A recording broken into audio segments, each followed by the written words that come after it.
MDH biryani મસાલા, પારંપરિક બિરયાનીનો અસલી સ્વાદ। असली मसाले साथ साथ MDH। ખેડૂતોની આશ પૂરી કરો સરકાર કોઈ પણ સમયે દેશના સૌથી ઐતિહાસિક રાહત પેકેજની જાહેરાત કરી શકે છે। ત્યારે આ જાહેરાત પહેલા ગીર સોમનાથના ખેડૂતોની શું છે આશા અને અપેક્ષા તે જાણવા TV9ની ટીમ પહોંચી ખેડૂતો સમક્ષ। આપને જણાવી દઈએ કે ગીર સોમનાથમાં માવઠાના મોકાણે ખેડૂતોના હાલ બેહાલ કરી નાખ્યા છે। ત્યારે આવો જાણીએ ખેડૂતોના મનની વાત। વરસાદના કારણે જે નુકસાન થયું છે તેની સહાય છે તે સરકાર ટૂંક સમયમાં જાહેર કરી શકે છે, પરંતુ ખેડૂતોની શું ઈચ્છા છે, ખેડૂતો સરકાર પાસે શું આશા અને અપેક્ષા રાખી રહી છે તે જાણવા માટે અમે પહોંચ્યા છે ગીર સોમનાથ જિલ્લાના કોડીનાર તાલુકાના દુદાણા ગામે। દુદાણા ગામના ખેડૂતો આપની સાથે છે, તો તેમની પાસેથી જાણીએ કે સરકાર ઉપર તે શું આશા અને અપેક્ષા રાખી રહ્યા છે। હરિભાઈ, પહેલો સવાલ તમને છે, સરકાર પાસે શું આશાઓ? અત્યારે હવે બધી હોનારત આકસ્મિક થઈ છે। આપણે માનો કે આહાર મહિનામાં વરસાદ થાય તો એને વરસાદ કહેવાય છે, 5 ઇંચ વરસાદ વરસે તો વરસાદ કહેવાય, અને માવઠું કહેવાય છે। તો આ કમોસમી એટલે માવઠું એટલે ખેડૂતોની પેલી માઠી બેસી ગઈ છે। હવે માનો કે અમને બધાએ ઉપમા ધરતીપુત્રનું આપ્યું છે, ખેડૂત જગત તાત આપ્યું છે, આ બધું અમે એ જગ્યાએ ઉપમા જ હારી રહી છે। અત્યારે અમારી કંગાળ પરિસ્થિતિ દિન પ્રતિદિન બનતી જાય છે। અચ્છા દિલીપભાઈ, આપ શું માનો છો?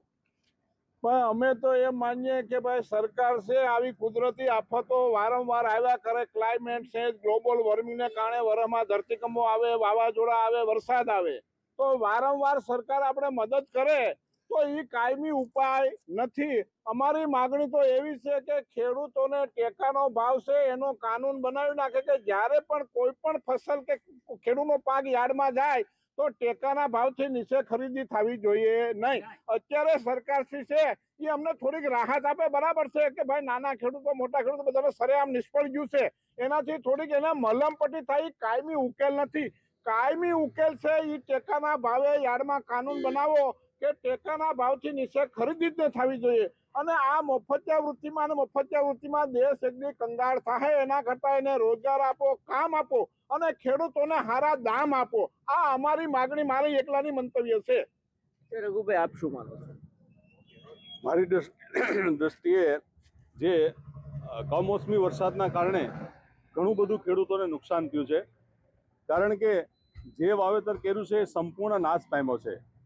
માત્ર 15 થી 20% ખેડૂતોએ પોતાનો પાક છે એ લઈ લીધો છે, બાકીના તો 80% ખેડૂતો છે એનો જે પાક હતો એ લણણીની તૈયારી કરતા હતા, લણણી માટે તૈયાર હતો, પણ જ્યાં માંડવીના પાથરા પડેલા છે, સોયાબીન પણ ઉગી ગયા છે, અને ખેડૂતોની પાસે હાલ જે પશુપાલનનો વ્યવસાય છે એમને જે ઘાસચારો જોઈએ એ ઘાસચારો પણ એની અંદર નાશ પામ્યો છે।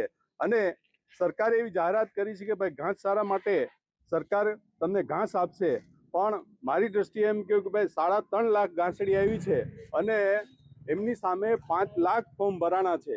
તો મારી દ્રષ્ટિએ આ અયોગ્ય છે। 4 કિલો કે 5 કિલો ઘાસ આપે એનાથી પશુઓ કંઈ નભી શકે નહીં, પણ એમને દાણની અંદર થોડીક ખેડૂતોને રાહત આપવી જોઈએ। આ દુદાણા ગામના ખેડૂતો હતા, જેમનું કહેવું છે કે ટેકાના ભાવથી, મતલબ કે MSP થી એક ભાવ નક્કી કરવામાં આવે અને ખેડૂતોનું અનાજ છે આ ભાવની નીચે ન લેવાનું આ કાયદો બનાવે સરકાર, તો ખેડૂતોને રોજ આ સહાયની ભીખ ના માંગવી પડે। ખેડૂતોનું એ પણ કહેવું છે કે કરજ માફી કરવી એટલી સહેલી નથી, કારણ કે રાજ્ય આખાના ખેડૂતો અથવા તો દેશ આખાના ખેડૂતોને આ કરજ માફીનો લાભ આપવો જોઈએ તેવું ખેડૂતોની માગણી છે।